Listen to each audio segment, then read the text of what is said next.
All right, another edition of Riding Home. We're going to hope the camera doesn't fall down. I'm ready for it. I think there's a pretty good shot that happens. Yeah. Really, I thought it was a very good, productive day from Kirby during today's spring press conference. Very mechanical, the usual. A lot of injuries.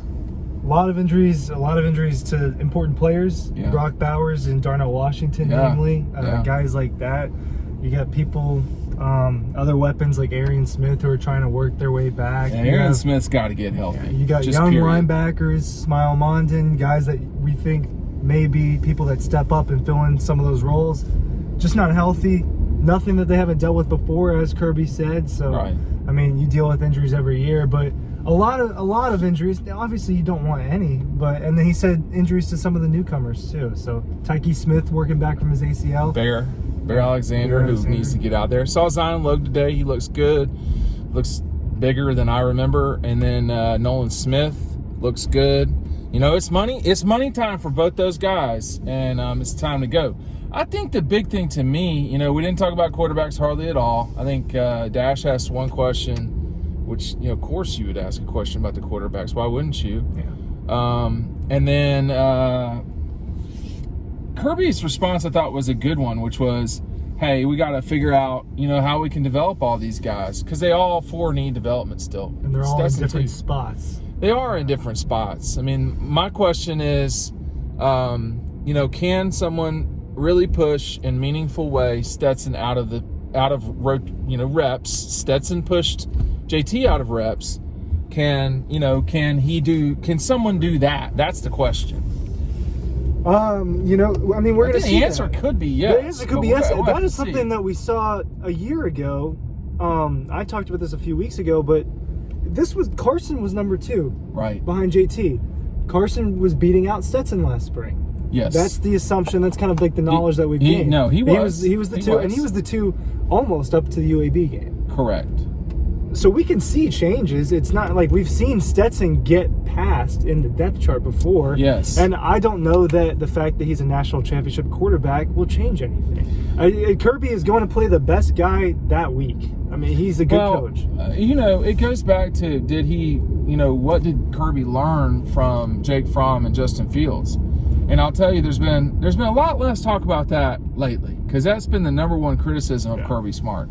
But I think, first of all, I don't need to regurgitate this. I think this audience knows. But Justin wasn't ready to take over beat Jake Fromm out, okay? He wasn't ready. He couldn't do it. If he could have, he would have. With that said, this situation is not like that one.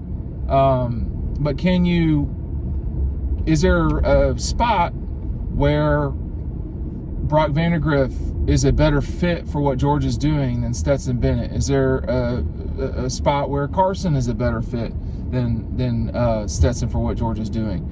The way Stetson played the bulk of the year, with the exception of the game in Atlanta, the first quarter against Alabama and Indianapolis, and I would say against Florida, generally speaking, he's not going to get replaced. He's too good at doing what they want him to do. So the answer to that is probably not. But if you're those guys, you have to fight and get ready for an opportunity. Stetson Bennett's not a big person. He totally could get injured. And even still, you know, you're there to beat people out. That's what this is. They have an opportunity. They're going to have an opportunity every week in practice. They have a huge opportunity now.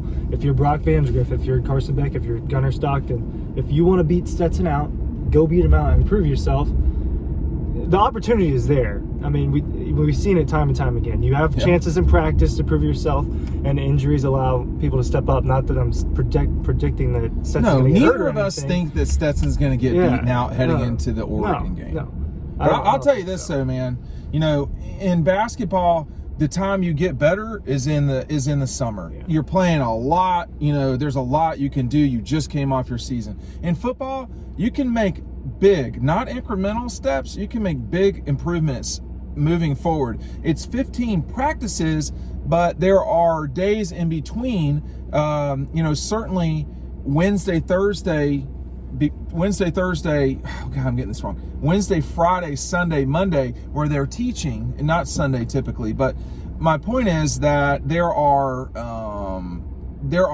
this is the moment, like, for a lot of guys. I don't want to over focus on the quarterbacks, but whoever, Kendall, Kenny McIntosh, Kieris was there today. I thought Zion Logue looked, again, great. There are moments. Warren Erickson was there today. He's going to have to fight tooth and nail, considering the situation on the line, to play. Not to start, to play. And what he's got going for him is experience and an understanding of how to fight his way to play. There's a real advantage in knowing how to compete. People don't understand what it means to compete. Competing means not worrying if you got beat and going forward. And fighting for every single thing that you can possibly get. That's competing. And competing doesn't mean that you win all the time. That's not a competition. So where are we going with the offensive line? It may be because I've not seen Kirby live in like 2 years, but I thought it was chock full of information today. And I love that it's the media that wants this and that and the other. It's a great deflection of things. Yeah. It's ridiculous. There was a lot to talk about today, and I think most of that stems from we haven't talked to him since that's January. True. There's been a lot of developments over the last few weeks. So, but as far as the line goes, the younger guys, the sophomores and the freshmen and the juniors, like the non-seniors, are very talented. They are. Huge. They're not at Georgia unless you're talented, guys. right? Huge five. Yeah. Who said that today? Zion Logue. Well, Zion Logue was great with this one quote, and he. I'm going to talk about this in the future, but he said he tells recruits, if you don't want to work, don't come here. Like, if you're not ready to work, this is not the place for you. If you want to work, yeah. But if you're not interested in working, it's not the place for you. It's not. They're not about, this sounds bad. They're not about family here. That's the wrong way to put it. And as soon as I said it, it sounds bad. They're about working. They're about bettering you and your family by getting you to the NFL. And by the way, winning a national championship or two. So I do think it is about work, because that's just what these guys do, man. There's a lot. What is she doing? She's gonna break a heel.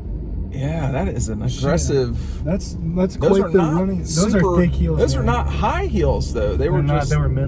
They were middle tier. They were middle tier. Big. But anyway, but she was competing. She's getting down that hill. I don't know where she's going. She wasn't worried about what anyone thought about it. Clearly, she needed to get to class. Class doesn't start for another 40 minutes, so we're in session right now, so I don't know where she's going. Well, I just thought that today it was good to get back to Georgia. The media, it's usually bigger these days, but it has grown even more. Yeah, new faces today. It's a lot of people that cover this team. It's amazing. But I think there's a lot of opportunities for some of the younger guys. Receiver, definitely. Receivers open. Definitely tight end. Definitely tight end. Well, your top two tight ends are out. Your top two tight ends are out, and then you have Eric Gilbert, who apparently is a tight end right now. Apparently is a tight end, yeah. Well, Oscar Delp and people like Rylan Godey and Brett Seither, guys that can step up a little bit and earn some playing time in the fall. Yeah, Brock Bowers, Brock Bowers, from people that we talk to, just straight up outworks everybody. Brock Bowers is one of the premier weapons in college football. Yeah, but he's a premier weapon not exclusively because of his skills. Yeah, no. It really isn't magic, man. If you're doing the work and you're taking full advantage of your situation, you can take screens and explode on people. And that's what he did or does. You can tell he outworks people. And in the small little bits of practice that we get to watch, he's one of the highest motor guys. He's one of the highest effort guys, even just in tiny little drills. You can't do it. You can't expect to gussy up and do it game day. You got to do it all the time to where you're used to doing it all the time. There's not a lot of people that just walk out there. No, you can't do it that way. Ball out as you get older, you understand that you legit can't do things like that. You can't. I'll just get the last $500 for my mortgage some way. No, you got to plan for these things. And And the way to plan for success in football and basketball and all these other things is honestly just doing the little things. It's called work. People say, oh, let's go work, but it's just doing the little annoying things that you got to do every single day that add up, and they do. No, I mean, it's like that here too. There's a lot of little stuff that they don't see that we're doing, and then this comes out. Totally like this. Yeah, they have no idea. It's every little. What's that little thing you have in your hand?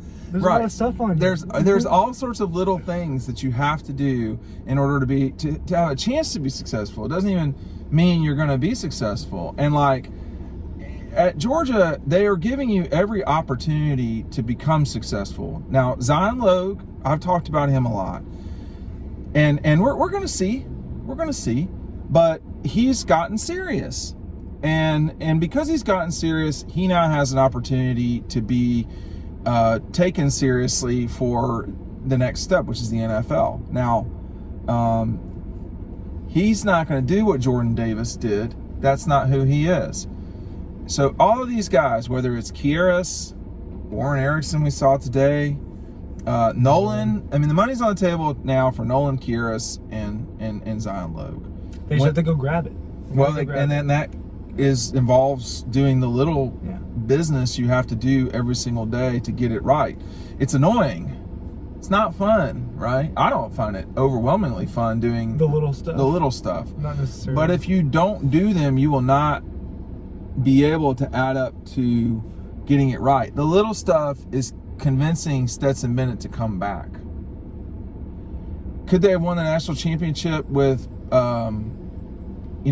Carson Beck? Probably, but you'd be taking a pretty big risk at that stage. I think there are some opportunities for guys who we've not talked a lot about. I think on the offensive line, that's one good stretch. Now we're finding out that some linebackers are banged up. Yeah. They'll have the opportunity to do some things. There's spots, and I want to see where this team goes. There's a lot of places to fill in on this team. There are. And I think that the way that we're discussing it might be heightened a little bit because we just watched them be so successful. But they can repeat that, man. You talked about going that, I think they'll be in the playoff. You said, I think they'll be in the playoff. I think they'll be in the playoff too. The question is, can they win those games when they have to win those games? And you're not going to unless you take today and start seriously trying to win.